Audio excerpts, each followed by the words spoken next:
Hello बच्चों, क्या हाल चाल और सब बढ़िया।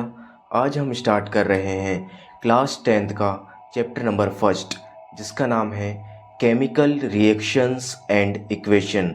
चैप्टर का नाम है हमारा chemical reactions and equation.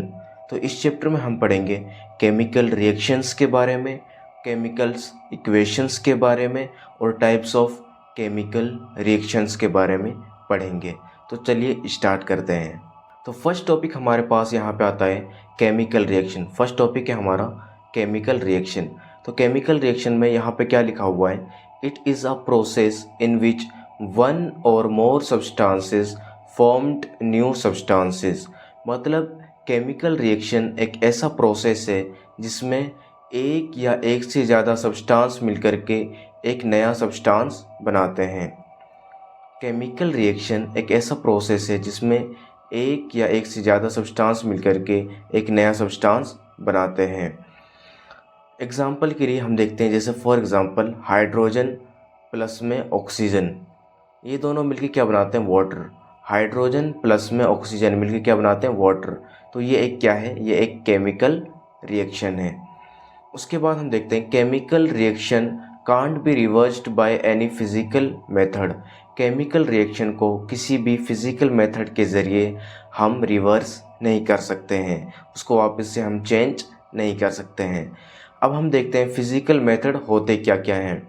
Class 9th में आपने फिजिकल मेथड के बारे में पढ़ा होगा, यहाँ पे देख लेते हैं। फर्स्ट है डिस्टिलेशन, दूसरा है इवापोरेशन, तीसरा है फिल्ट्रेशन, सेंट्रीफ्यूगेशन और एक्सेट्रा।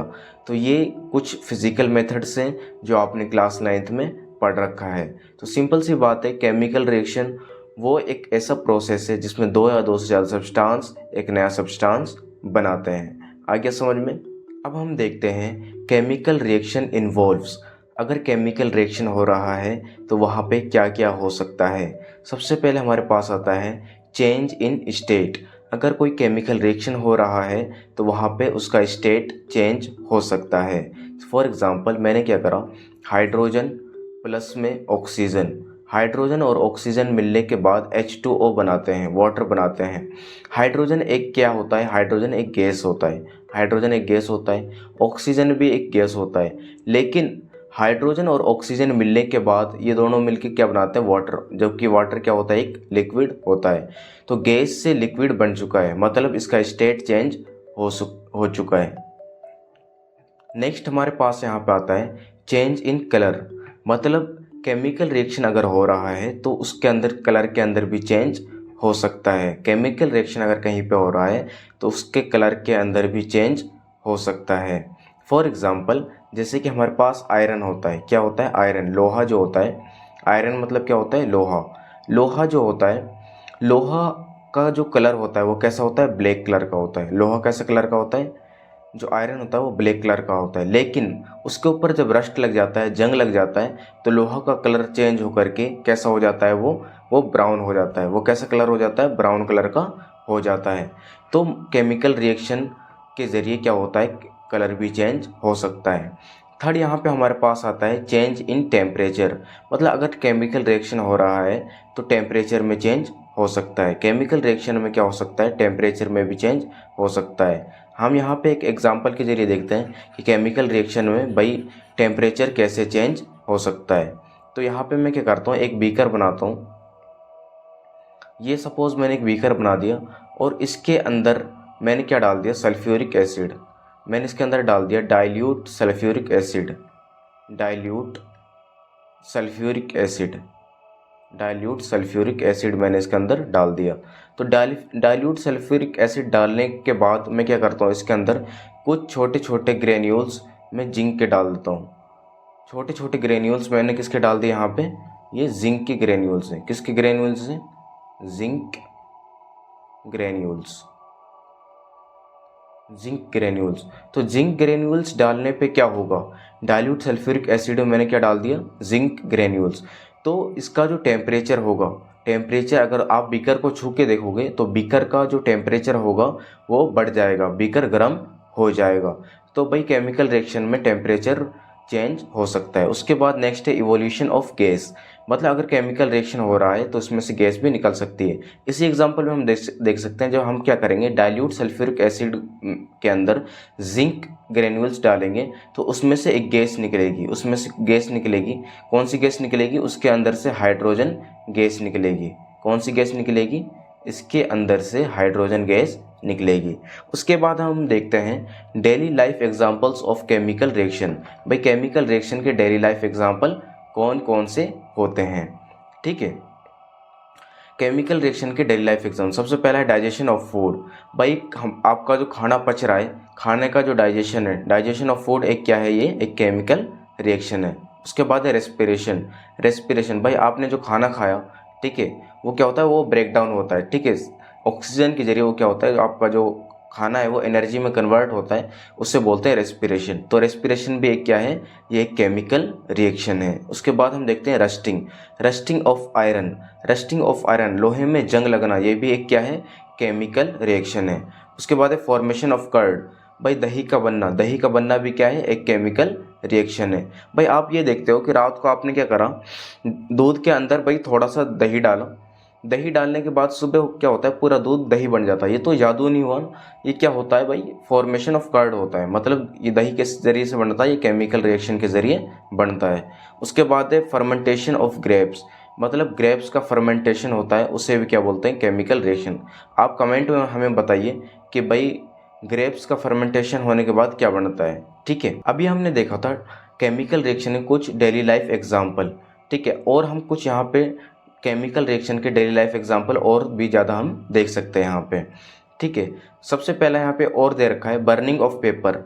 जो पेपर वगैरह हम जलाते हैं, पेपर जला लो, वुड वगैरह जला लो, तो ये सारे कुछ जलना वगैरह ये क्या है? ये सब एक केमिकल रिएक्शन के ज़रिए होता है। उसके बाद है फोटोसिंथेसिस। फोटोसिंथेसिस एक ऐसा प्रोसेस है जिसमें क्या करते हैं, जो प्लांट्स होते हैं वो अपना फूड प्रिपेयर करते हैं। इसके बारे में आप बायोलॉजी में और अच्छी तरीके से पढ़ेंगे, लेकिन आप ये समझ लीजिए कि फोटोसिंथेसिस एक क्या है? ये एक केमिकल रिएक्शन है। उसके बाद है बेकिंग केक। जो आप केक खाते हैं, ठीक है, जो हैप्पी बर्थडे पे आप केक खाते हैं, ठीक है, तो जो केक खाते हैं, केक जो बनता है, तो केक बनना ये भी एक केमिकल रिएक्शन के जरिए बनता है। उसके बाद है एसिड एंड बेस रिएक्शन। जो एसिड और बेस रिएक्शन जो होता है, एसिड और बेस मिलाने के बाद जो रिएक्शन होता है, ठीक है, ये भी एक केमिकल रिएक्शन होता है। एसिड एंड बेस के बारे में आप सेकंड चैप्टर में आप पढ़ेंगे, ठीक है, लेकिन आप बस यहाँ पे ये समझ लीजिए कि एसिड और बेस रिएक्शन जो होता है ये भी एक केमिकल रिएक्शन होता है। उसके बाद है वेस्ट डिकम्पोजिशन। भाई पत्ते वगैरह जो सूख करके नीचे गिर जाते हैं, उसके बाद क्या होते हैं, उससे वो धीरे धीरे सड़ने लगते हैं। सड़ने के बाद ये जो सड़ना है, पत्ते वगैरह का सड़ना वगैरह, वेस्ट डिकम्पोजिशन होता है, इससे बोला जाता है ये भी एक केमिकल रिएक्शन का उदाहरण है, केमिकल रिएक्शन का एक एग्जाम्पल है। अब हम आगे देखते हैं कि chemical reaction has two components. Chemical reaction के दो कंपोनेंट होते हैं। कौन कौन से होते हैं भाई? फर्स्ट है रिएक्टेंट और दूसरा है प्रोडक्ट। फर्स्ट कौन सा है? रिएक्टेंट, और दूसरा कौन सा है? प्रोडक्ट। अब देखते हैं रिएक्टेंट होता क्या है। The substances who takes part in chemical reaction are called reactant. वो सब्सटेंस जो केमिकल रिएक्शन में हिस्सा लेते हैं, पार्ट मतलब हिस्सा लेते हैं, उसे बोला जाता है रिएक्टेंट। वो सब्सटेंस जो केमिकल रिएक्शन में हिस्सा लेते हैं उसे क्या बोला जाता है? रिएक्टेंट बोला जाता है। उसके बाद हम देखते हैं product. The substances formed in chemical reaction are called product. वो सब्सटेंस जो केमिकल रिएक्शन के होने के बाद केमिकल रिएक्शन में बनते हैं, फॉर्म्ड होते हैं, उसे बोला जाता है प्रोडक्ट उसे बोला जाता है। एग्जाम्पल से देखते हैं, एग्जाम्पल से अच्छे से समझ में आएगा। जैसे hydrogen react with oxygen to form water. Hydrogen react with oxygen to form water. जो हाइड्रोजन है वो ऑक्सीजन के साथ रिएक्ट करके क्या बनाता है? वाटर बनाता है। तो यहाँ पे मैं इस इक्वेशन को लिख देता हूँ, H2 प्लस में O2, ये दोनों मिलके क्या बना रहे हैं? H2O। क्या बना रहे हैं? H2O।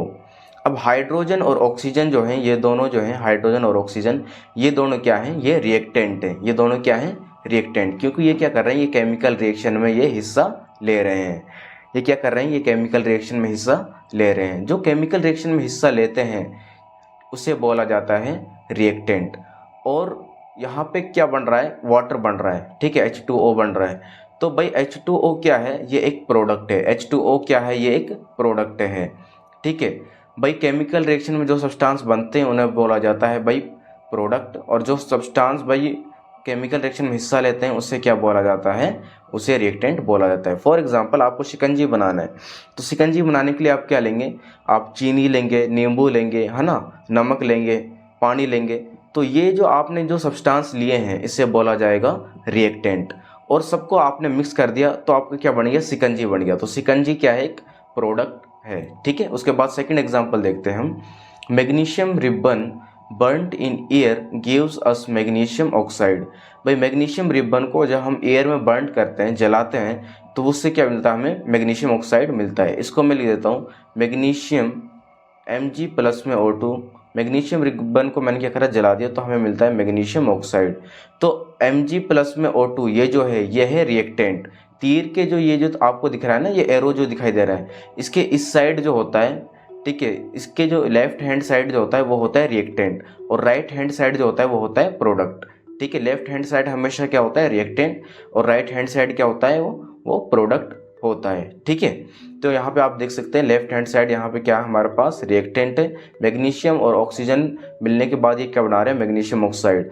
तो मैग्नीशियम ऑक्साइड ये क्या है, प्रोडक्ट, और रिएक्टेंट कौन सा है, मैग्नीशियम प्लस में ऑक्सीजन।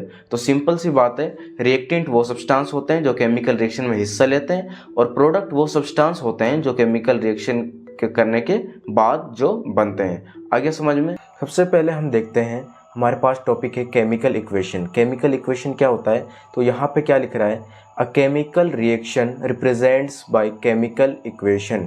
केमिकल रिएक्शन को हम किससे रिप्रेजेंट कर सकते हैं, केमिकल इक्वेशन के द्वारा रिप्रेजेंट कर देते हैं। इसमें होता क्या है, it involves symbols of substances of reactants and product with mention of physical state. इसके अंदर क्या होता है, केमिकल इक्वेशन के अंदर मतलब सिंबल्स होते हैं, है ना, सब्सटेंसेस के सिंबल्स होते हैं, है ना, रिएक्टेंट और प्रोडक्ट जो होता है, ठीक है, उनका फिजिकल स्टेट भी लिखा जाता है इसमें। ठीक है, कि भाई वो सॉलिड है, लिक्विड है या फिर गैस है। हम एग्जांपल से देखते हैं, एग्जांपल से समझ में आएगा। Hydrogen react with oxygen and formed water. Hydrogen oxygen के साथ रिएक्ट करके क्या बनाता है, वाटर बनाता है। अगर मैं इस सिंपल तरीके से लिखूं तो इसे बोलते हैं हम केमिकल रिएक्शन। लेकिन इसे अगर मैं शॉर्ट फॉर्म में लिखूं, अगर मैं इसको सिंबल के फॉर्म में लिखूं, तो वो क्या हो जाएगा, केमिकल इक्वेशन बन जाता है। फॉर एग्जांपल मैं क्या करता हूँ यहाँ पे, जैसे कि hydrogen react with oxygen and formed water, अगर मैं इसको केमिकल इक्वेशन के फॉर्म में लिखना चाहूँ तो मैं क्या करूँगा, H2, हाइड्रोजन को मैं क्या लिखूंगा, H2, क्योंकि जो हाइड्रोजन होता है वो कभी भी सिंगल एटम नहीं होता है, वो हमेशा मतलब दो होते हैं। ठीक है, हाइड्रोजन यहाँ पे मैंने इसलिए 2 लगाया, प्लस में ऑक्सीजन। ऑक्सीजन जो होता है ये भी इंडिविजुअली नहीं होता है, ठीक है, यहाँ पे 2 ऑक्सीजन रहते हैं। H2 प्लस में O2, ये दोनों मिलके क्या बनाते हैं, H2O। ठीक है, H2O। हाइड्रोजन और ऑक्सीजन दोनों मिलके क्या बनाते हैं, पानी बनाते हैं। हाइड्रोजन और ऑक्सीजन दोनों मिलके क्या बनाते हैं, पानी। इसको मैंने क्या कर दिया, इसको शॉर्ट फॉर्म में लिख दिया। इसको मैंने क्या करा, इसको मैंने शॉर्ट फॉर्म में लिख दिया। ये देख सकते हैं आप, इसको मैंने क्या कर दिया, इसको शॉर्ट फॉर्म में मैंने लिख दिया। ठीक है, ये मैंने इसको शॉर्ट फॉर्म में लिख दिया। अब ये जो शॉर्ट फॉर्म मैंने लिखा ये है केमिकल इक्वेशन। ये क्या है बोलो, ये केमिकल इक्वेशन है। इसको मैं क्या कर सकता हूँ, इसमें मैं सिम्बल्स भी लिख सकता हूँ, जैसे कि यहाँ पे मैं इसका सिंबल भी लिख लेता हूँ। मैंने इसका सिंबल लिख दिया। जैसे हाइड्रोजन होता है, हाइड्रोजन जो होता है इसका मैं स्टेट लिख रहा हूँ, हाइड्रोजन गैस की फॉर्म में होता है। ऑक्सीजन भी जो होता है वो गैस की फॉर्म में होता है। और हाइड्रोजन और ऑक्सीजन जब दोनों मिल जाते हैं, जो पानी होता है, पानी किसी फॉर्म में होता है, वो लिक्विड की फॉर्म में होता है। ठीक है, तो अब मैंने इसका भाई फिजिकल स्टेट भी लिख दिया है ना, रिएक्टेंट और प्रोडक्ट का दोनों का फिजिकल स्टेट भी लिख दिया, और साथ में सिंबल के साथ मैंने इसको शो कर दिया है। तो ये होता है केमिकल इक्वेशन। एक एग्जाम्पल से और देखते हैं, एक एग्जाम्पल से फिर समझ में आएगा। जैसे फॉर एग्जाम्पल मैं लेता हूँ मैग्नीशियम। ठीक है, मैग्नीशियम प्लस में ऑक्सीजन, ये दोनों मिलके बनाते हैं मैग्नीशियम ऑक्साइड। ठीक है, मैग्नीशियम प्लस में ऑक्सीजन, ये दोनों मिलके क्या बनाते हैं, मैग्नीशियम ऑक्साइड। अब देखो यहाँ पे मैग्नीशियम जो है ये क्या होता है, ये होता है सॉलिड। ठीक है, और ऑक्सीजन क्या होता है, ये गैस। ठीक है, जब ये दोनों मिलते हैं तो मैग्नीशियम ऑक्साइड जो बनता है ये क्या होता है, ये सॉलिड होता है। ये क्या होता है बोलो, ये एक सॉलिड बनता है। ठीक है, आ गया समझ में। तो ये किसके एग्जाम्पल हो गए, ये केमिकल इक्वेशन के ये दोनों एग्जाम्पल हो गए। मैंने इसको क्या करा, बस सिंपल शॉर्ट फॉर्म में लिख दिया, और इसके साथ मैंने इसके जो स्टेट है उसको मैंने शो कर दिया। ठीक है, उसके बाद यहाँ पे है एक्वस सॉल्यूशन। ठीक है, एक्वस सॉल्यूशन क्या होता है? देखो यहाँ पे तुम्हें यहाँ पे कुछ दे रखे हैं जैसे सॉलिड, लिक्विड, गैस। अगर सॉलिड को हमें शो करना है, ठीक है, सॉलिड को अगर मुझे शो करना है, ठीक है, उसका फिजिकल स्टेट, तो मैं किससे लिखूंगा? एस से लिखूंगा। लिक्विड को मैं एल से लिखूंगा। गैस को मैं जी से लिखूंगा। एक्वस को मैं ए क्यू से लिखूंगा। एक्वस होता क्या है? एक्वस सॉल्यूशन को देख लेते हैं यहाँ पे। It is a solution in which solvent in water. It is a solution in which solvent is water. यहाँ पे इज आएगा। ठीक है, ये एक ऐसा सॉल्यूशन है जिसमें सॉल्वेंट जो होता है वो क्या होता है? वाटर। मतलब वाटर की क्वांटिटी इसके अंदर क्या होती है? ज़्यादा होती है। वाटर की क्वांटिटी क्या होती है? इसके अंदर ज़्यादा होती है। फॉर एग्जांपल मैं क्या करता हूँ, यहाँ पे मैंने एक बीकर बना दिया। ठीक है, यहाँ पे मैं एक बीकर बना रहा हूँ, एक बर्तन है मेरे पास, और इस बर्तन के अंदर मैं क्या कर रहा हूँ? पानी भर रहा हूँ। फॉर एग्जाम्पल इस बर्तन के अंदर मैंने क्या भर दिया? पानी। ठीक है, ये मेरे पास पानी आई है इस बर्तन के अंदर। ठीक है, ये वाटर हो गया। ठीक है, इस बीकर के अंदर मैंने वाटर भर दिया। अब वाटर भरने के बाद मैं इसके अंदर क्या डाल रहा हूँ? इसके अंदर नमक के छोटे छोटे मैंने पार्टिकल्स डाल दिए। ठीक है, इसके अंदर मैंने सॉल्ट डाल दिया। ठीक है, ये क्या है बोलो? ये सॉल्ट है। ये क्या डाल दिया मैंने? सॉल्ट। वाटर के अंदर मैंने सॉल्ट डाल दिया। तो वाटर और जब सॉल्ट मिलेगा तो ये बनाते हैं, क्या बनाते हैं? Salt solution. Salt solution. Water और सॉल्ट दोनों मिलने के बाद क्या बनाते हैं? सॉल्ट सॉल्यूशन बनाते हैं। तो ये एक क्या है? ये एक एक्वस सॉल्यूशन है। ठीक है, अगर इसकी जगह पे मैं सॉल्ट की जगह पे फॉर एग्जांपल अगर मैं शुगर डाल देता, शुगर डाल देता, ठीक है, तो शुगर भी क्या हो जाता? ये शुगर सॉल्यूशन बन जाता। ये भी एक एक्वस सॉल्यूशन बन जाता। सिंपल सी बात यह है कि एक्वस सॉल्यूशन वो होता है जिसके अंदर सॉल्वेंट क्या होता है? वाटर होता है। मतलब वाटर की क्वांटिटी ज़्यादा होती है। आगे समझ में, आगे हम चलते हैं और ये समझते हैं कि भाई केमिकल इक्वेशन जो होता है इसको हम बैलेंस क्यों करते हैं? बैलेंस करना क्यों ज़रूरी होता है? ठीक है, अब हम देखते हैं कि why do we need to balance a chemical equation. Chemical equation को बैलेंस करने की ज़रूरत हमें क्यों है? ठीक है, कि हम केमिकल इक्वेशन को बैलेंस क्यों कर रहे हैं? तो केमिकल इक्वेशन को बैलेंस इसलिए करते हैं क्योंकि हमारे पास एक यहाँ पे हमारे पास एक लॉ है जिसका नाम है law of conservation of mass.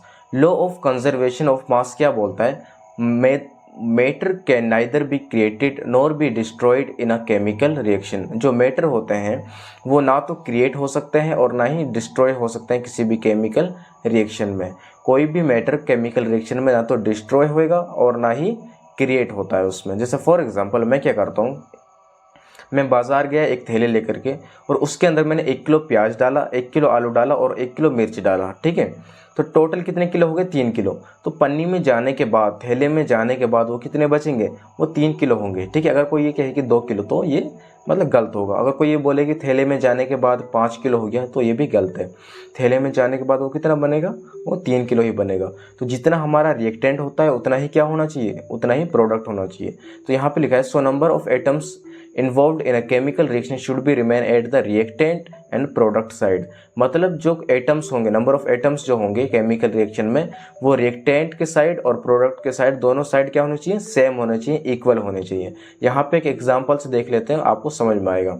जैसे कि हाइड्रोजन, यहाँ पे हाइड्रोजन प्लस में ऑक्सीजन, ये दोनों मिलकर क्या बनाते हैं? H2O, वाटर बनाते हैं। ठीक है, अब देखो यहाँ पे हाइड्रोजन के कितने एटम्स हैं? 2 एटम है। ठीक है, यहाँ पे 2 लिख रहा है तो हाइड्रोजन कितने एटम है? 2। यहाँ पे ऑक्सीजन कितने एटम है? 2। तो मतलब जो ये इस साइड जो है ना, इसे बोलते हैं हम रिएक्टेंट, जो केमिकल रिएक्शन में पार्ट लेते हैं। और केमिकल रिएक्शन में जो फॉर्म होते हैं उसे हम बोलते हैं प्रोडक्ट। तो रिएक्टेंट और प्रोडक्ट हमारा क्या होना चाहिए? सेम होना चाहिए। ठीक है, हाइड्रोजन देखो इस साइड कितने, यहाँ पे 2 है, और ऑक्सीजन देखो इस साइड, हाइड्रोजन इस साइड कितने हैं? 2 है। मतलब हाइड्रोजन इधर भी 2, इधर भी 2, मतलब ये क्या है? बैलेंस है। ऑक्सीजन देखो, ऑक्सीजन यहाँ पे 2 है, यहाँ पे क्या है? 1 है। कुछ भी नहीं लिख रहा है यहाँ पे, तो इसका मतलब क्या है? यहाँ पे 1 है, यहाँ पे 2 है, यहाँ पे 1 है। तो इसको मुझे बैलेंस करना पड़ेगा। तो बैलेंस करने के लिए मैं इसको किससे मल्टीप्लाई करूँगा? इसको मैं 2 से मल्टीप्लाई करूँगा। ठीक है, केमिकल रिएक्शन को बैलेंस करने के लिए हमें मल्टीप्लाई करना पड़ता है। और हमें मतलब जो ये जो होता है सिंबल जो होता है, ठीक है, एटम्स का जो नंबर होता है ये हमें आगे लिखना होता है। हम इसको पीछे इधर नहीं लिख सकते। अगर मैं इसको यहाँ लिखना चाहूँ या फिर बीच में लिखना चाहूँ तो ये गलत हो जाएगा। ठीक है, तो मैं इसको सामने लिखूँगा। तो यहाँ पे ऑक्सीजन कितने हो गए?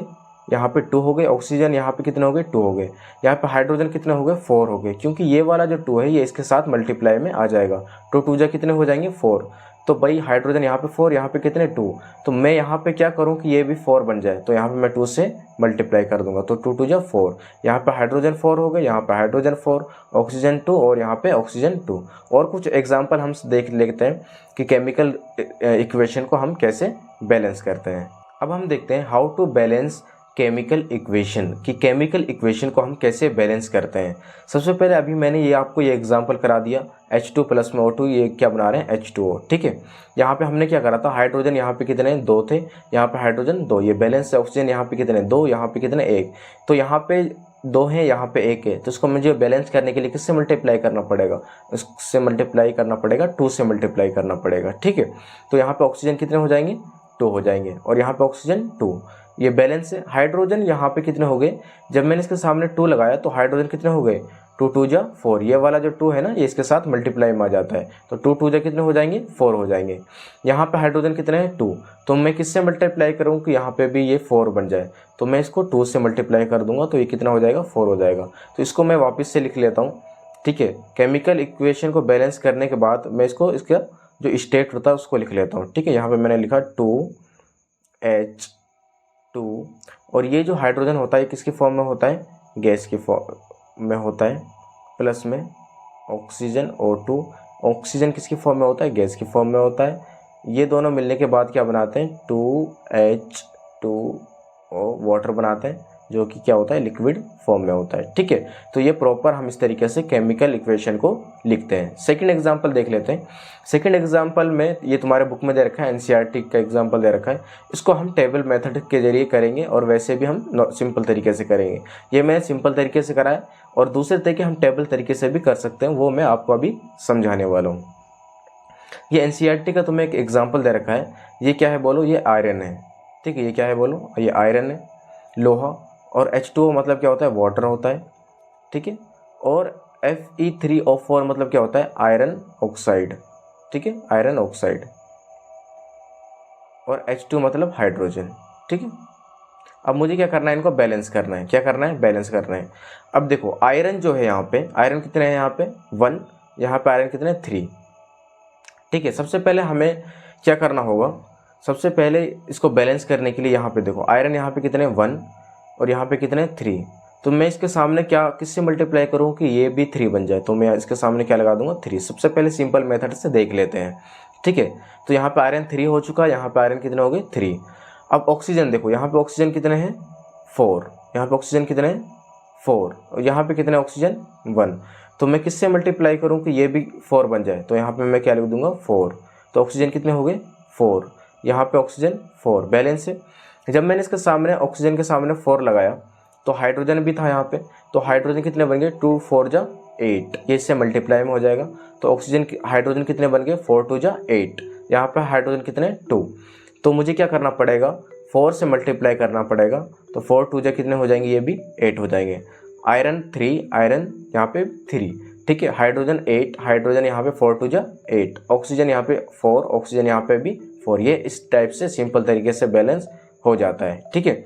उसके बाद हम इसको सिंपल तरीके से लिखने के बाद इसको मैं इसका जो स्टेट होता है उसको मैं लिख देता हूँ, तो मैं इसका यहाँ पे स्टेट लिख दे रहा हूँ, ठीक है। इसको मैं मिटा देता हूँ, इसको मिटाने के बाद मैं यहाँ पे नीचे क्या लिख देता हूँ, इसका स्टेट लिख देता हूँ, ठीक है। अब यहाँ पे मैं इसका स्टेट लिख देता हूँ, ठीक है। जैसे कि यहाँ पे क्या आ गया 3Fe, जो आयरन होता है ये सॉलिड फॉर्म में होता है, प्लस में 4H2O, वाटर जो होता है ये लिक्विड की फॉर्म में होता है, गिव्स अस Fe3O4, ठीक है। आयरन ऑक्साइड जो होता है ये सॉलिड की फॉर्म में होता है, प्लस में 4H2, जो हाइड्रोजन होता है ये गैस की फॉर्म में होता है, ठीक है। अब मैंने आपको ये तो सिंपल मेथड से कराया है, ये कौन सी मेथड से कराया मैंने आपको, ये सिंपल मेथड से करा दिया। अब हम देखते हैं टेबल मेथड से। टेबल मेथड कैसा होता है, टेबल मेथड यहाँ पे आप देख सकते हैं। अब इसी क्वेश्चन को हम सेकंड वाले क्वेश्चन को अब हम टेबल के फॉर्म में लिखते हैं। टेबल मेथड से अब हम इस क्वेश्चन को सॉल्व करते हैं। टेबल मेथड से सॉल्व करने के लिए सबसे पहले आपको इस टाइप का टेबल बनाना पड़ेगा। यहाँ पे एलिमेंट्स आएंगे, यहाँ पे number of atoms on LHS और यहाँ पे number of atoms on RHS। ठीक है, मतलब number of atoms on left hand side जो हमारे रिएक्टेंट होते हैं, और नंबर ऑफ प्रोडक्ट RHS मतलब जो हमारे प्रोडक्ट होते हैं। ठीक है, RHS मतलब इस side product, right hand side. अब सबसे पहले हम एलिमेंट्स नेम लिखते हैं। एलिमेंट्स नेम सबसे पहले यहाँ पे क्या है, आयरन। ठीक है, तो आयरन लिख लेते हैं Fe।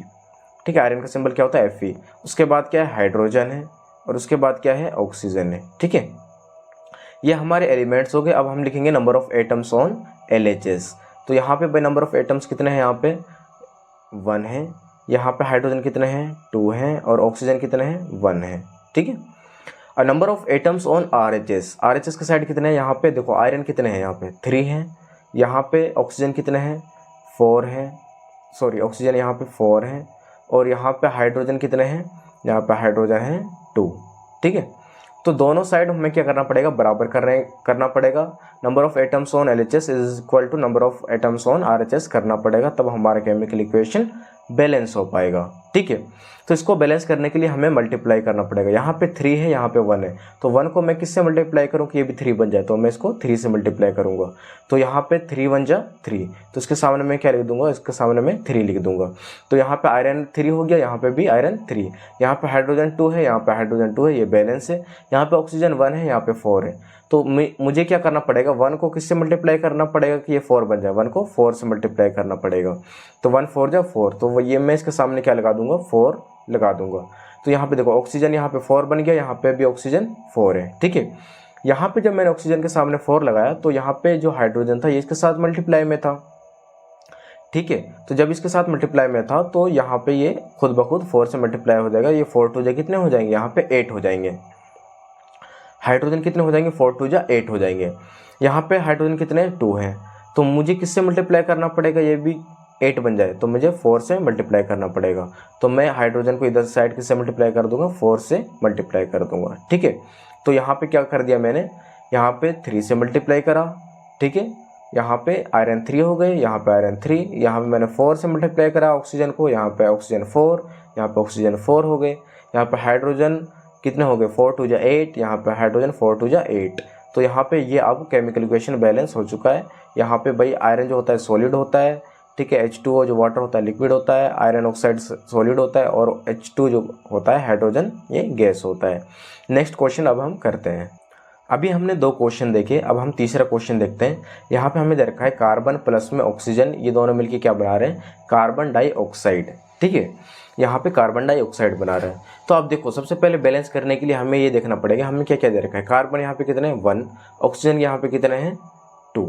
यहाँ पे कार्बन लेफ्ट हैंड साइड 1 है, यहाँ पे कितने हैं, 1, बैलेंस है। ऑक्सीजन यहाँ पे 2 है, और यहाँ पे भी कितने हैं, 2, ये भी बैलेंस है। ठीक है, तो ये ऑलरेडी बैलेंस है। अगर आपके एग्जाम में इस टाइप के क्वेश्चन आ जाए तो उसको खाली छोड़ के नहीं आना, आपको क्या लिखना है, this equation is already balance. तो हमें यहाँ पे क्या लिखना पड़ेगा, this equation is already balance. ठीक है, this equation is already balance. ठीक है, ये मैंने लिख दिया यहाँ पे।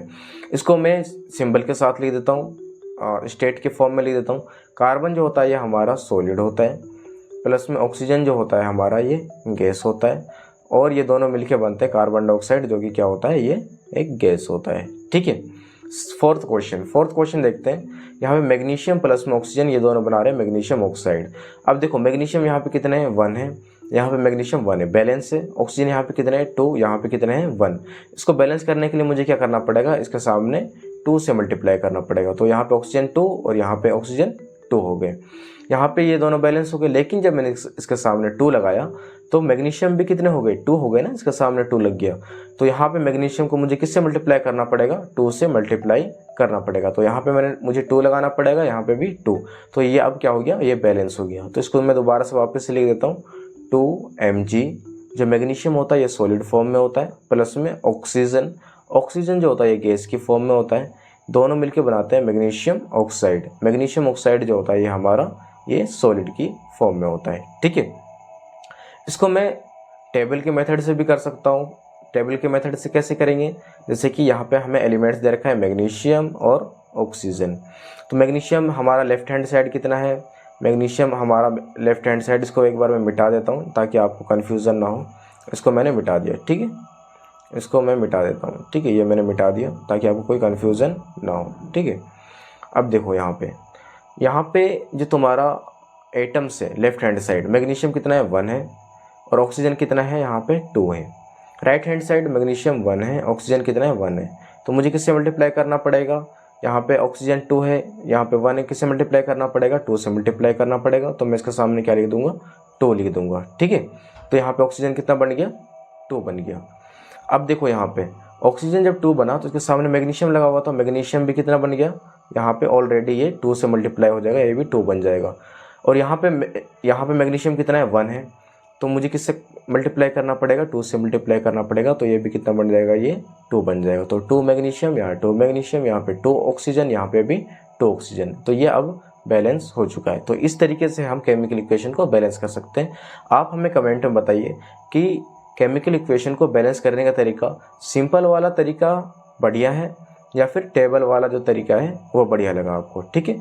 हम नेक्स्ट क्वेश्चन 2 क्वेश्चन और देखते हैं। केमिकल इक्वेशन को बैलेंस करने का फिफ्थ क्वेश्चन क्या है, यहाँ पे Ag प्लस में Cl। ये Ag होता है सिल्वर और Cl होता है क्लोरीन। तो ये सिल्वर क्लोराइड, ये क्या है, सिल्वर क्लोराइड। ये टूट करके क्या बना रहा है, सिल्वर प्लस में क्लोरीन, ठीक है, सिल्वर प्लस में क्लोरीन। तो यहाँ पे देखो इसको बैलेंस कैसे करेंगे। यहाँ पे भाई सिल्वर यहाँ पे कितना है बोलो, 1 है। यहाँ पे सिल्वर कितना है, 1 है, बैलेंस है। क्लोरीन कितना है, यहाँ पे 1 है, क्लोरीन यहाँ पे कितना है, 2 है। इसको बैलेंस करने के लिए मुझे क्या करना पड़ेगा, इस क्लोरीन के सामने मुझे 2 लगाना पड़ेगा, ठीक है, 2 से मल्टीप्लाई करना पड़ेगा। तो क्लोरीन कितना बन गया, 2, यहाँ पे क्लोरीन 2। जब मैंने इसके सामने 2 लगाया तो यहाँ पे भाई Ag भी था, सिल्वर भी था, तो सिल्वर भी कितना बन गया, 2 बन गया।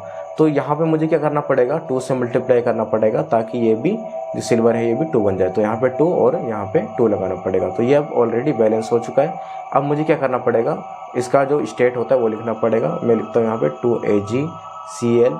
यहाँ पे सिल्वर क्लोराइड जो होता है ये सॉलिड के फॉर्म में होता है, गिव्स अस यहाँ पे 2Ag जो सिल्वर हो गया ये सॉलिड के फॉर्म में, प्लस में क्लोरीन जो होता है यहाँ पे ये गैस के फॉर्म में होता है, ठीक है।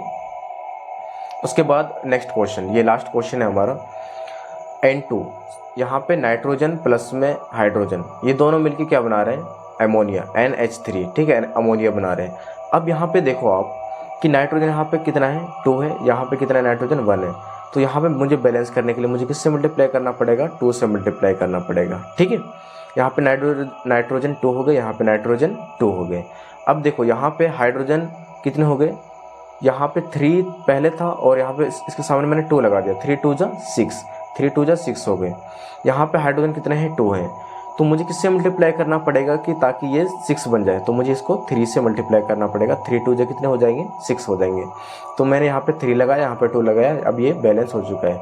इसको मैं स्टेट की फॉर्म में लिख देता हूँ। यहाँ पे N2 नाइट्रोजन जो होता है ये हमारी गैस की फॉर्म में होता है, प्लस में 3H2 हाइड्रोजन जो होता है ये हमारी गैस की फॉर्म में होता है, गिव्स अस 2NH3, ठीक है। अमोनिया जो होता है ये हमारा सॉलिड के फॉर्म में होता है, ठीक है।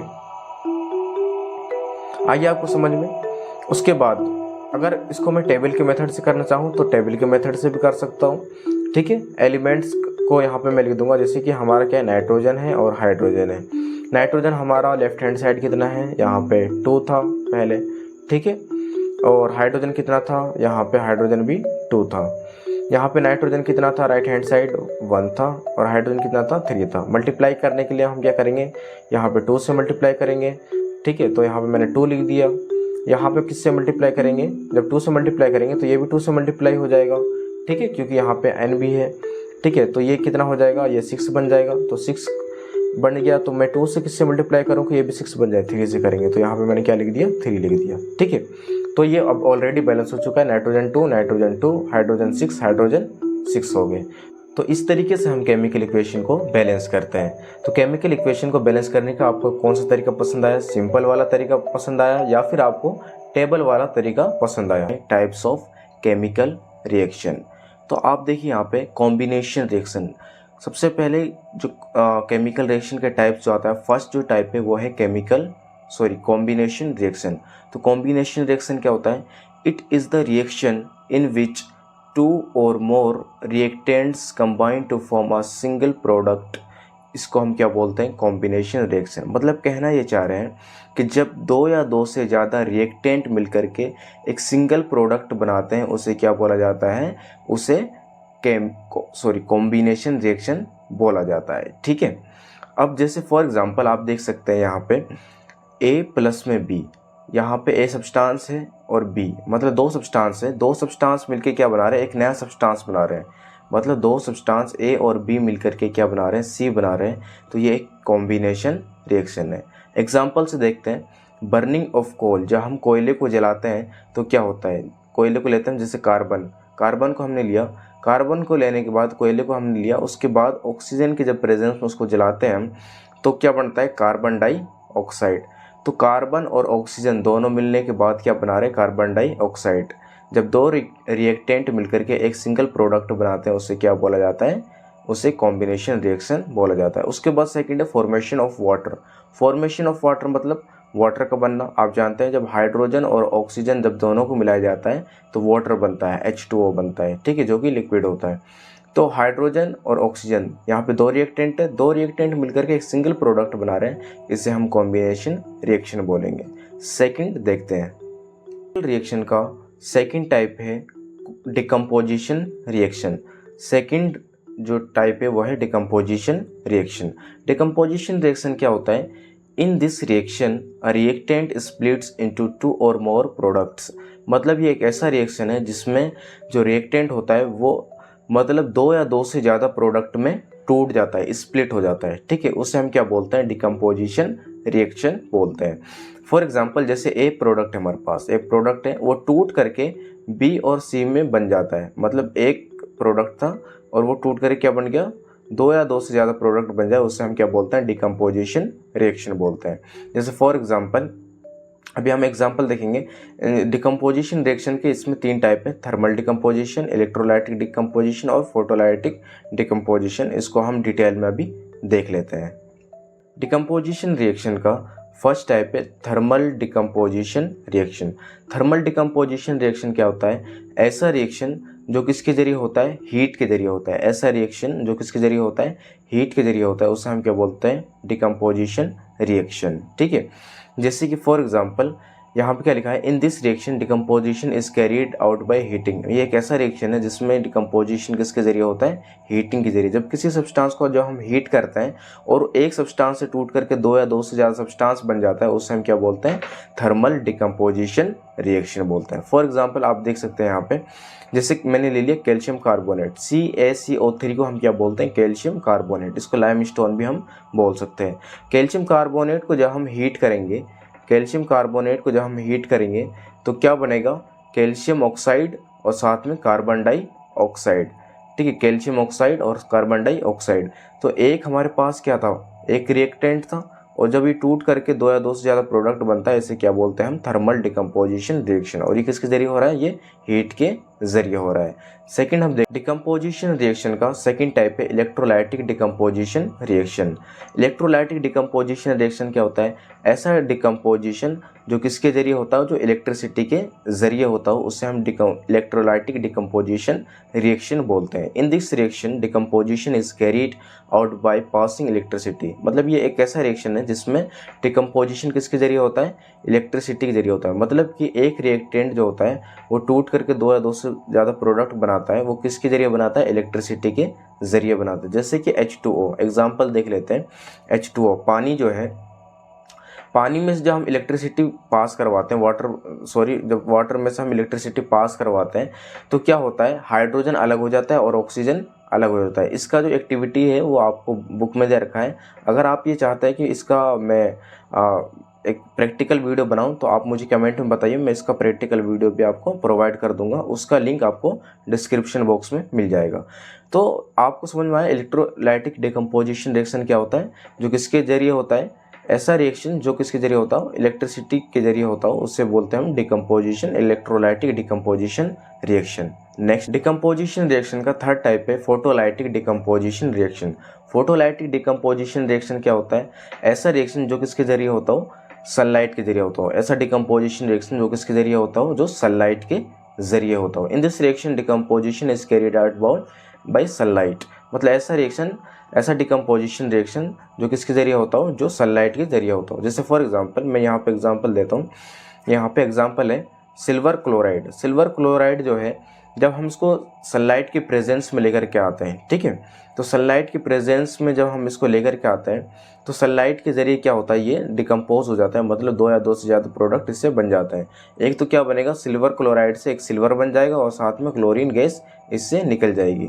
तो ये कौन सा डिकम्पोजिशन रिएक्शन हो गया, ये फोटोलाइटिक डिकम्पोजिशन रिएक्शन बन गया। उसके बाद क्या बता रहे हैं, above reaction used in black and white photography. ये जो रिएक्शन है ना, इसका यूज़ किस लिए होता है, ब्लैक एंड वाइट फोटोग्राफी में इसका यूज़ होता है। ब्लैक एंड वाइट फोटोग्राफी में इसका यूज़, जैसे पहले के लोग क्या करते थे, इसका यूज़ करते थे ब्लैक एंड वाइट फोटोग्राफी में। आजकल क्या होता है, ब्लैक फिल्टर लगा दिया आपने, ब्लैक एंड वाइट फिल्टर लगा दिया, तो वो मतलब आपका जो फोटो होता है ब्लैक एंड वाइट हो जाता है। लेकिन पहले जब ये सिस्टम नहीं था, फिल्टर का सिस्टम नहीं था, तो ब्लैक एंड वाइट फोटोग्राफी के लिए इस रिएक्शन का यूज़ करते थे, सिल्वर क्लोराइड वाला। ठीक है।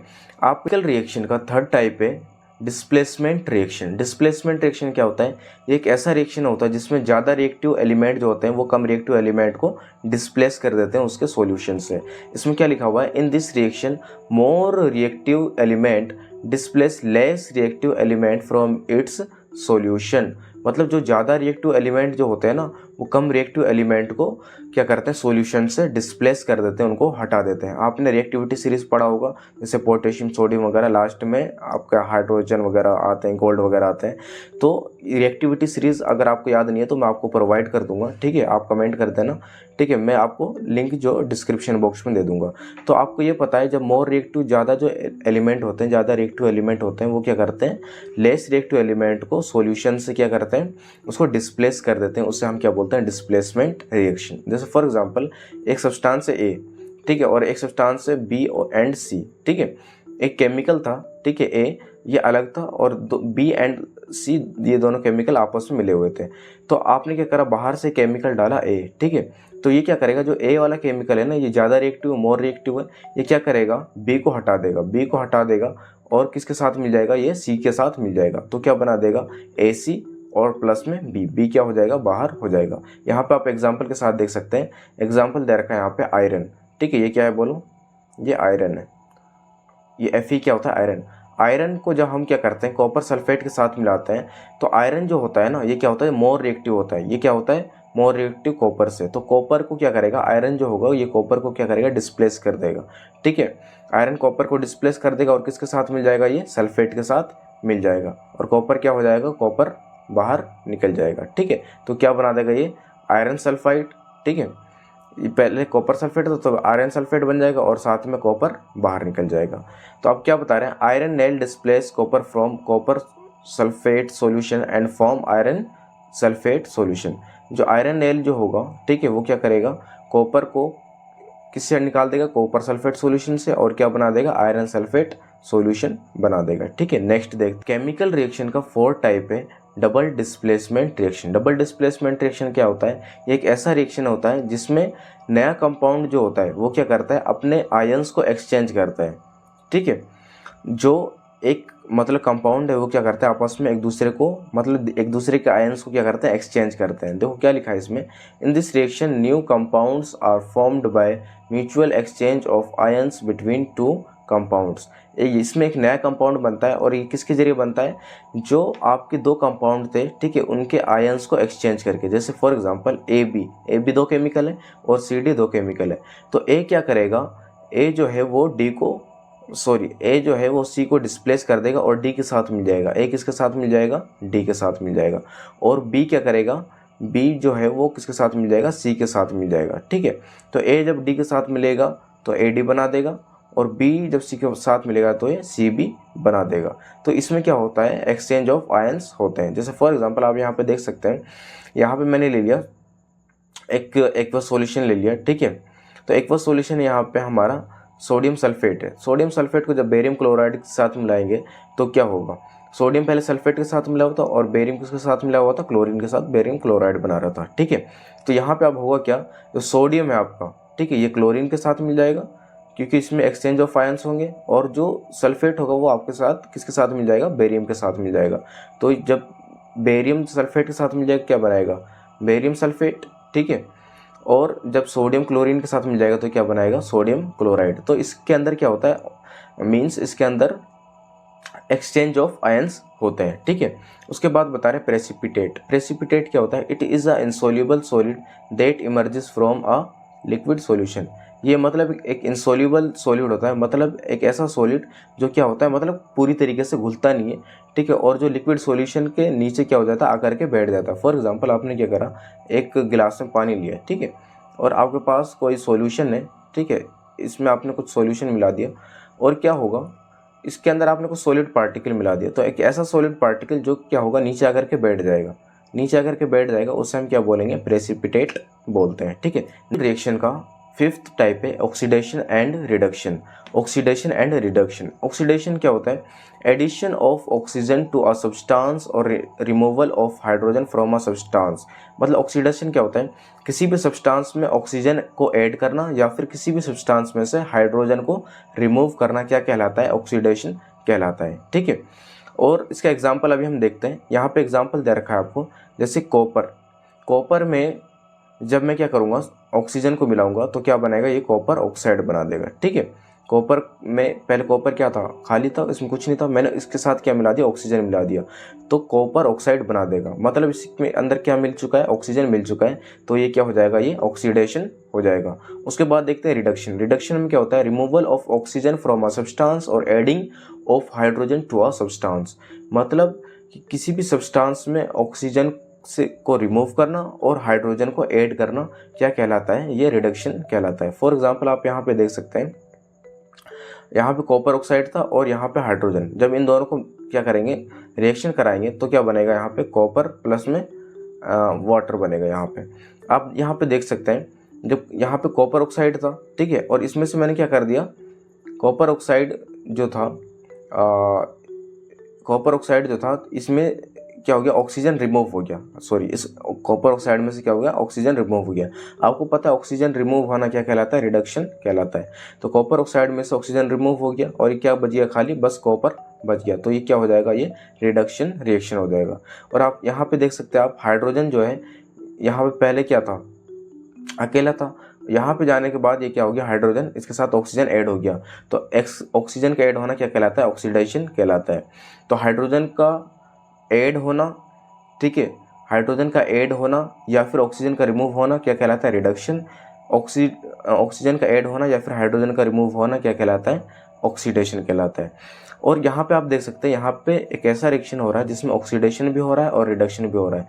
तो ऐसा रिएक्शन जिसके अंदर ऑक्सीडेशन भी हो रहा हो, ठीक है, ऐसा रिएक्शन जिसके अंदर ऑक्सीडेशन भी हो रहा हो प्लस में रिडक्शन भी हो रहा हो, ठीक है, दोनों मतलब रिएक्शन हो रहा हो, तो उसे हम बोलते हैं रेडॉक्स रिएक्शन। क्या बोलते हैं, रेडॉक्स रिएक्शन बोला जाता है, ठीक है। इसके ऊपर आपको क्वेश्चन आते हैं, तो आपको अगर क्वेश्चन पूछे कि व्हाट इज रेडॉक्स रिएक्शन, तो क्या आप क्या बोलेंगे, those reaction in which oxidation and reduction both are takes place is called redox reaction, ठीक है। नेक्स्ट देखते हैं अगले पेज पे, effects of oxidation in daily life. मतलब ऑक्सीडेशन का हमारे डेली लाइफ में क्या मतलब इफेक्ट होता है, उसका क्या प्रभाव पड़ता है, ठीक है। सबसे पहले हम बात करते हैं कोरोजन, ठीक है। कोरोजन क्या होता है, कोरोजन मतलब होता है जंग लगना, जर लगना या फिर जंग लगना, ठीक है।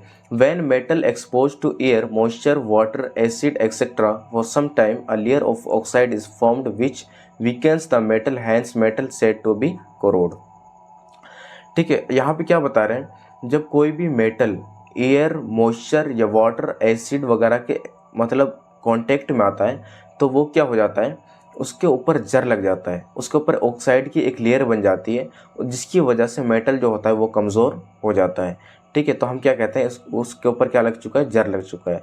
फॉर एग्जांपल आपके घर पे लोहे का कुछ सामान होगा, ठीक है, तो लोहे का सामान जो होता है अगर वो एयर के कांटेक्ट में आता है, एयर या मॉइस्चर, वाटर, एसिड वगैरह कांटेक्ट में आता है, तो उसके ऊपर ऑक्साइड की एक लेयर जम जाती है, ठीक है, जिसकी वजह से आपका जो लोहा वगैरह जो होता है, मेटल जो होता है, वो क्या होता है, धीरे धीरे ख़राब हो जाता है और उसके ऊपर जर लग जाता है, ठीक है।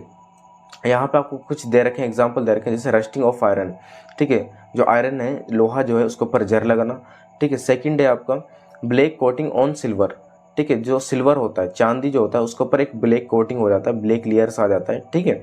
और ये जो प्रोसेस होता है ना, ये तुरंत नहीं होता, अचानक नहीं होता है, इसमें थोड़ा टाइम लगता है, ठीक है। तो आपने देखा होगा जो सिल्वर होता है, चांदी होता है, उसके ऊपर एक ब्लैक कोटिंग आ जाता है, जिसके बाद आप उसको सुनार के पास ले जाते हो और वो उसको क्या करता है, क्लीन करता है। उसके बाद एक ग्रीन कोटिंग ऑन कॉपर, जो कॉपर होता है, तांबा जो होता है, उसके ऊपर एक ग्रीन कोटिंग आ जाता है, ठीक है। और ये सब किसकी वजह से हो रहा है, ये कोरोजन की वजह से हो रहा है, क्योंकि आपके जो मेटल है वो किसके मतलब कांटेक्ट में आ जाते हैं, एयर, मॉइस्चर, वाटर या एसिड वगैरह के कांटेक्ट में आ जाते हैं, जिसको वजह से उसके ऊपर ऑक्साइड की एक लेयर जम जाती है। तो हम कहते हैं कि मेटल जो हो गया वो ख़राब हो गया या फिर उसके ऊपर जर लग चुका है। अब नेक्स्ट देखते हैं कि हाउ टू प्रिवेंट कोरोजन, मतलब कोरोजन से हम कैसे बच सकते हैं, जर से हम कैसे बच सकते हैं। तो यहाँ क्या बता रहे हैं, corrosion of metals can be prevented by painting, greasing, galvanisation, chromium, plating, allowing metals. यहाँ हम क्या बता रहे हैं, मेटल को कोरोजन से हम बचाने के लिए हम क्या कर सकते हैं, पेंट कर सकते हैं। जैसे आपके घर पे अगर लोहे का गेट वगैरह है तो उसके ऊपर पेंट हो रखा होगा। क्यों पेंट हो रखा है, क्योंकि आपने इसलिए पेंट करा है ताकि उसके ऊपर जर ना लगे, जर लग जाएगा, जंग लग जाएगा तो वो क्या हो जाएगा, वो ख़राब हो जाता है। उसके बाद है ग्रीसिंग। ग्रीसिंग आप लगा के, जैसे आपने ग्रीस लगा दी किसी चीज़ के ऊपर, तो उसके ऊपर मतलब मॉइस्चर वगैरह ऐड नहीं होगा, एयर वगैरह कांटेक्ट में नहीं आएगा, तो जिसकी वजह से उसके ऊपर जर वगैरह नहीं लगेगा। तो ग्रीस लगा के भी हम कोरोजन से बच सकते हैं। दूसरा है गैल्वेनाइजेशन। गैल्वेनाइजेशन एक ऐसा प्रोसेस है जिसमें क्या होता है, जिंक की लेयर चढ़ाई जाती है, किसी भी मेटल के ऊपर जिंक की लेयर चढ़ाई जाती है ताकि उसके ऊपर मॉइस्चर वगैरह का कोई प्रभाव ना पड़े। उसके बाद है क्रोमियम प्लेटिंग, है ना, क्रोमियम प्लेटिंग में एक क्रोमियम की लेयर चढ़ाई जाती है किसी मेटल वगैरह के ऊपर। उसके बाद है अलोइंग मेटल्स। अलोइंग मेटल्स मतलब क्या होता है, मतलब कुछ आपने मेटल लिया, ठीक है, और उसके साथ आपने कुछ और मेटल्स को आपने मिक्स कर दिया, ठीक है। तो आपने दो मेटल्स को जब मिक्स कर दिया तो उससे क्या बोलते हैं, हम अलॉय बोलते हैं। तो दो मेटल को मिक्स करना अलॉय कहलाता है। तो आपने जब दो मेटल को मिक्स कर दिया, जैसे स्टील बना दिया, तो स्टील के ऊपर जल्दी जर वगैरह नहीं लगता है। क्यों नहीं लगता है, क्योंकि वो क्या है, कि अलॉय है। तो आपको समझ में आ गया। अब हमने देखा था ऑक्सीडेशन के बारे में और उसका हमारे डेली लाइफ में क्या मतलब खतरा होता है, ठीक है। अब हम देखते हैं रेंसिडिटी के बारे में। हमने कोरोजन के बारे में पढ़ लिया, अब हम देखते हैं रेंसिडिटी के बारे में। रेंसिडिटी क्या होता है, the oxidation of fats and oils when exposed to air is known as rancidity. It leads to bad smell and bad taste of food, ठीक है। ऑक्सीडेशन क्या होता है, जब कोई भी ऐसा सामान, फैट या ऑयल वाला सामान, ठीक है, जब वो एयर के कांटेक्ट में आता है, ठीक है, तो उसे हम क्या बोलते हैं, रेंसिडिटी बोलते हैं। उसे क्या बोलते हैं, रेंसिडिटी बोलते हैं। कोई भी फैट या ऑयल वाला सामान एयर की वजह से वो ख़राब हो जाता है, एक्सपोज्ड हो जाता है, उसे हम क्या बोलते हैं, रेंसिडिटी बोलते हैं। जिसकी वजह से उसमें से एक बैड स्मेल आती है, अजीब सी बुरी स्मेल आती है, और उसका जो खाने का जो टेस्ट है तुम्हारा, ठीक है, वो उसका जो टेस्ट होता है वो भी चेंज हो जाता है और उसका टेस्ट जो होता है वो ख़राब हो जाता है। अब देखते हैं कि भाई इससे हम कैसे बच सकते हैं, हाउ टू प्रिवेंट रेंसिडिटी। तो हम रेंसिडिटी से कैसे बच सकते हैं, ऐड एंटीऑक्सीडेंट टू फूड। मतलब हम क्या कर सकते हैं, एंटीऑक्सीडेंट मिला सकते हैं फूड वगैरह के अंदर। एंड एंटीऑक्सीडेंट जैसे कि BHA एंड BHT, ये दो टाइप के मैंने एंटीऑक्सीडेंट लिख दिए। ये ज़्यादा इंपॉर्टेंट नहीं है, अगर आपको मतलब जानने का इच्छुक है, ठीक है, या फिर एग्ज़ाम वगैरह में आपके नहीं आने वाले, ठीक है। आप बस ये याद रख लीजिए कि हम रेंसिडिटी से अपने खाने को प्रिवेंट कैसे कर सकते हैं। हम खाने के अंदर क्या मिला सकते हैं, एंटीऑक्सीडेंट मिला सकते हैं। उसके बाद सेकंड है कीप फूड इन रेफ्रिजरेटर। हम अपना जो खाना है उसको हम फ्रीज के अंदर रख करके भी रेंसिडिटी से बचा सकते हैं। तीसरा है store food in air tight container. मतलब हम अपना खाना को किस में रख सकते हैं, एयर टाइट कंटेनर में, जिसकी वजह से हमारा खाना मतलब ख़राब नहीं होगा। चौथा है packing food with nitrogen gas. आपने देखा होगा जब आप दुकान वगैरह पे जाते हो, टेढ़े मेढ़े चिप्स वगैरह खरीदते हो, तो आप देखते हो कि जो दुकानदार होता है आपको जब वो चिप्स देता है, आप खोलते हो उसे, तो आप देखते हो कि चिप्स थोड़ी मात्रा में होती है और उसके अंदर एक गैस भरा होता है। तो वो गैस कौन सा होता है, वो होता है नाइट्रोजन गैस, ठीक है। तो नाइट्रोजन गैस जो होता है वो पैकेट के अंदर क्यों डाला जाता है, ताकि आपका जो खाना है वो ख़राब ना हो, ठीक है, और आपका जो मतलब जो फूड है वो एयर के कांटेक्ट में ना आए। आगे समझ में। नेक्स्ट देखते हैं केमिकल रिएक्शन के दो टाइप्स और हैं, यहाँ पे हम देख लेते हैं उससे, एक्सोथर्मिक रिएक्शन और एंडोथर्मिक रिएक्शन। एक्सोथर्मिक रिएक्शन क्या होता है, it is a reaction in which heat is released along with formation of product. मतलब ये एक ऐसा रिएक्शन है जिसमें क्या होता है, हीट जो होती है वो रिलीज होती है। क्या होती है, हीट रिलीज होती है और उसमें क्या बनते हैं, प्रोडक्ट भी तुम्हारे बनते हैं। जैसे for example burning of coal, जब हम कोयले को जलाते हैं तो क्या होता है, कार्बन को जब हम ऑक्सीजन के प्रेजेंस में जलाते हैं तो कार्बन डाइऑक्साइड डाइऑक्साइड बनता है और साथ में उसमें से हीट निकलती है। मतलब एक ऐसा रिएक्शन जिसमें से हीट निकलती हो, गर्मी निकलती हो, उसे हम क्या बोलते हैं, एक्सोथर्मिक रिएक्शन बोलते हैं। ठीक है। सेकंड देखते हैं बर्निंग ऑफ नेचुरल गैस। जब हम नेचुरल गैस को, मीथेन को जब जलाते हैं ऑक्सीजन की प्रेजेंस में, तो क्या होता है, जब हम मीथेन को ऑक्सीजन की प्रेजेंस में जलाते हैं तो कार्बन डाइऑक्साइड गैस बनती है और वाटर बनता है जो कि गैस की फॉर्म में होता है और उसमें से हीट बाहर निकलती है। आ गया समझ में। तो ऐसा रिएक्शन जिसमें से हीट निकलती है उसे एक्सोथर्मिक बोलते हैं। और सेकंड है तुम्हारा एंडोथर्मिक रिएक्शन। एंडोथर्मिक रिएक्शन क्या होता है, it is a reaction in which energy required to form product. मतलब एक ऐसा रिएक्शन जिसमें मतलब प्रोडक्ट बनाने के लिए हमें एनर्जी की ज़रूरत होती है। ठीक है, एनर्जी की रिक्वायरमेंट होती है, उसे हम क्या बोलते हैं, एंडोथर्मिक रिएक्शन बोलते हैं। जैसे फॉर एग्जाम्पल वाटर। ठीक है, वाटर को जब हम क्या करते हैं, इलेक्ट्रिसिटी से जब पास करते हैं, ठीक है, तो वो क्या होता है, हाइड्रोजन और ऑक्सीजन में अलग अलग में मतलब वो चेंज हो जाता है। प्रोडक्ट बनाने के लिए हमें क्या करना पड़ा, यहाँ पे एक एनर्जी देनी पड़ी, है ना, इलेक्ट्रिसिटी की फॉर्म में हमें एक एनर्जी देनी पड़ी। ठीक है, तब भी क्या होता है, ये मतलब रिएक्शन हो पाया। सेकंड देखते हैं कैल्शियम कार्बोनेट जो है। ठीक है, कैल्शियम कार्बोनेट से क्या बनता है, कैल्शियम ऑक्साइड और साथ में कार्बन डाइऑक्साइड। तो अब इसको रिएक्शन को संभव कराने के लिए हमें क्या करना पड़ेगा, हीट को इसमें से मतलब हीट करना पड़ेगा, कैल्शियम कार्बोनेट को हीट करना पड़ेगा। ठीक है, इसमें एनर्जी देनी पड़ेगी, तब जा करके ये कैल्शियम ऑक्साइड और कार्बन डाइऑक्साइड में टूटेगा। ठीक है, तो एक ऐसा रिएक्शन, सिंपल सी बात है, हमें एक ऐसा रिएक्शन जिसमें प्रोडक्ट बनाने के लिए हमें एनर्जी की रिक्वायरमेंट होती है उसे एंडोथर्मिक, और एक ऐसा रिएक्शन जिसमें प्रोडक्ट के साथ साथ हीट रिलीज हो रही है उसे बोला जाएगा एक्सोथर्मिक रिएक्शन। आ गया समझ में। अगर ये वीडियो आपको पसंद आया हो तो इस वीडियो को लाइक करें, अपने दोस्तों के साथ शेयर करें, और कुछ क्वेश्चन बाकी रह गया है तो कमेंट में पूछ सकते हैं। नेक्स्ट लेक्चर हम पढ़ेंगे इन टेक्स्ट क्वेश्चन आंसर इस चैप्टर के। ठीक है, तब तक के लिए बाय बाय।